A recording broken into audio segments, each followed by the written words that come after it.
இப்போ இந்த வச்சிருக்காங்களே இந்த கான்செப்ட் படி இதெல்லாம் வந்து மேக்ஸிமம் இப்போ எக்ஸ்மெனோட கேரக்டர்ஸ் எல்லாமே வந்து ஒன் ஆஃப் த எர்த் ஒரு சைடு ஒரு இதில் நடக்கும். நம்மளோட எர்த் 616ல வந்து இப்போ கரண்டா இருக்கிற அவெஞ்சர்ஸ் ஓஜி அவெஞ்சர்ஸ் எல்லாம் சேர்ந்து இவங்க இருப்பாங்க.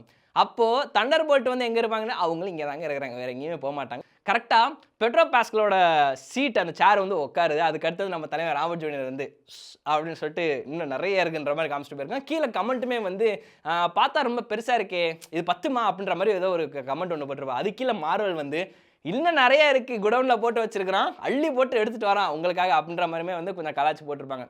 இதெல்லாம் ஒரு சைடு இருந்தாலும் இங்கே குத்துமதிப்பா வந்து அனௌன்ஸ் பண்ணிட்டாங்க பெட்ரோ பாஸ்கல் வர்சஸ் அதுக்கப்புறம் நம்ம டாக்டர் டூமுக்கு இடையே வந்து மிகப்பெரிய ஒரு ஃபைட் இருக்குது அப்படின்னு.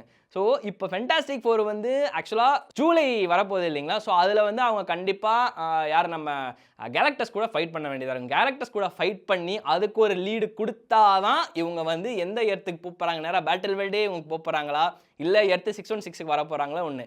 இன்னொன்று இப்போ ஸ்பைடி எடுத்து 616ல தான் இருக்காரு. ஆக்சுவலாக இப்போ ஸ்பைடர் மேன்றே தெரியும், ஆனால் பீட்டர் பார்க்கர் தான் ஸ்பைடர் மேன்றே தெரியாது. ஸோ ஆக மொத்தம் யாரோ மூலமாக வந்து ஸ்பைடி கனெக்ட் ஆக போகிறாரு. மேபி யாருக்கு தெரியும், நம்ம டாக்டர் ஸ்ட்ரேஞ்சே வந்து எனக்கு ஸ்பைடர்மேன் ஒருத்தன் தெரியும், அவனை கூட்டு வரேன்னு சொல்லிட்டு நம்ம அயன்மேன் வந்து சிவில் வாரில் ஸ்பைடர்மேன் என்ன பண்ணாரோ அதே மாதிரி இங்கே அவெஞ்சர்ஸ்க்கு டாக்டர் டூம்ஸ்டேக்கு இருக்கு இல்லையா? ஸோ அதில் வந்து மேக்ஸிமம் பண்ணுறதுக்கு மிகப்பெரிய ஒரு பாசிபிலிட்டி இருக்குது.